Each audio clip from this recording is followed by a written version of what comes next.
Can you imagine dedicating your entire life, nearly 1,000 years, to a single desperate plea? Imagine watching generations live and die, all while they laugh at your warnings and reject your message. This was the world of the prophet Noah, a man whose patience was as immense as the flood that was to come. He was sent to save a people who were already drowning in sin, long before the first drop of rain even fell. Section 1. The Call in a Corrupted Land. A long time after Adam, humanity started to lose its way. Society had become corrupt, and the people had turned their backs on God. They carved idols out of stone, giving them names like Wad, Suwa, Yaruth, Yauk, and Nasser. These weren't just statues. They originally honored good men, but over time, people forgot who they were and started worshiping the idols instead. They believed these false gods controlled their lives, and this devotion led them down a path of injustice and immorality.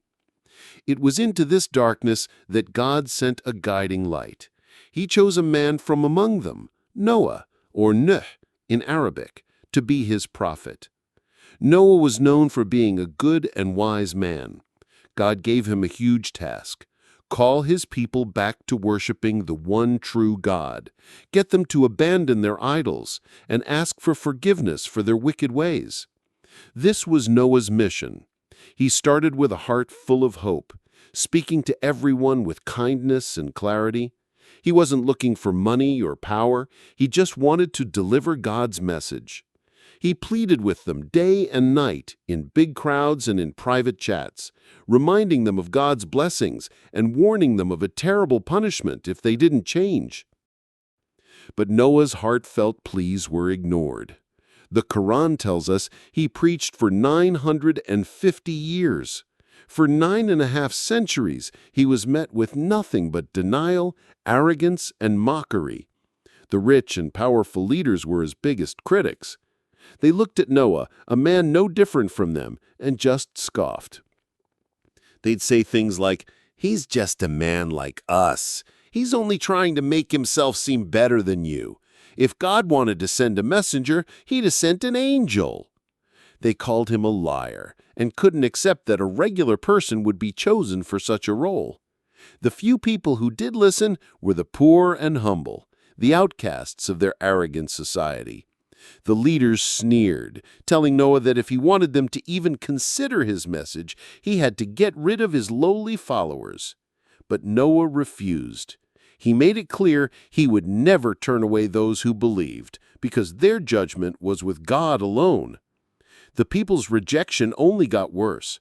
The Quran describes how they would stick their fingers in their ears to block out his words and pulled their cloaks over their heads, staying stubborn in their pride. They even dared him to bring on the punishment he kept talking about if he was really telling the truth. Yet through all of this, for centuries, Noah never gave up. He remained patient, a true model of strength and faith. Section 3. The Ark of Salvation. After centuries of preaching with so little to show for it, God told Noah that no one else from his people would ever believe. The time for warnings was up. Judgment was coming. God commanded Noah, "Build the ark under our watchful eyes and inspiration, and don't speak to me again about the wrongdoers, because they are destined to be drowned." And so the next part of Noah's mission began, building a massive ark. Far from any ocean or large river, Noah and his small group of followers started the enormous task. Of course, this strange new project only brought more ridicule. Whenever the town chiefs walked by, they laughed at the sight of a giant ship being built on dry land. But Noah, knowing what was to come, simply replied, "If you're laughing at us now, we'll be the ones laughing at you soon enough." He knew this wasn't an act of madness, but an ark of mercy for the few who held on to their faith. Under God's direct guidance, Noah built the ark. He was told to bring his family, the believers, and a pair of every living creature, male and female, on ark. This ark was their only chance, a floating sanctuary in a world that was about to be washed clean. Section 4. The Great Flood. The moment finally came with a strange and specific sign. Water started bubbling up from an oven in Noah's home. This was the signal that God's plan was in motion. The sky ripped open and poured down rain like no one had ever seen, while springs erupted from the earth itself. Water surged from every direction. Inside the ark, the believers and the animals were safe, floating on waves the Quran describes as being like mountains. The world they knew was vanishing under the raging water. The same people who had laughed and mocked were now terrified, desperately looking for a safe place that didn't exist. They scrambled onto rooftops and climbed trees, but the water just kept rising, relentless and absolute. In the middle of this chaos, Noah faced a heartbreaking personal tragedy. He saw one of his own sons struggling in the water, a son who had refused to believe. He cried out to him, "Oh, my son, get on board with us. Don't stay with the disbelievers." But his son, arrogant to the very end, shouted back, "I'll climb a mountain. It will save me from the water." Noah told him that nothing could save him from God's command that day.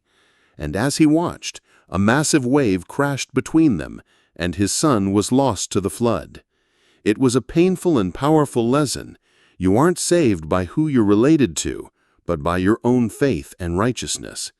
Even Noah's wife was among those who perished, as she had also been a disbeliever. Conclusion: a new beginning. When the last of the disbelievers were gone, a new command was given. "O earth, swallow your water, and O sky, hold back your rain." The floodwaters started to go down. The storm ended, and a deep silence fell over the world. The ark, which carried the future of humanity and the animal kingdom, came to rest on a mountain called Al-Judi, located in what is now modern-day Turkey. Then God said to Noah, "O Noah, disembark with peace from us, and blessings upon you, and upon the descendants of those with you." Noah, his family, and the small group of believers stepped out onto a clean new earth, ready to start a new chapter for humanity. They were few, but their hearts were overflowing with gratitude. The story of Noah is a powerful lesson in faith and obedience, told directly in the Holy Quran. If you find these retellings from the Holy Book insightful, please subscribe to our channel and hit the bell icon so you don't miss our next video. And let us know in the comments below, what lessons do you take away from Prophet Noah's incredible story of perseverance?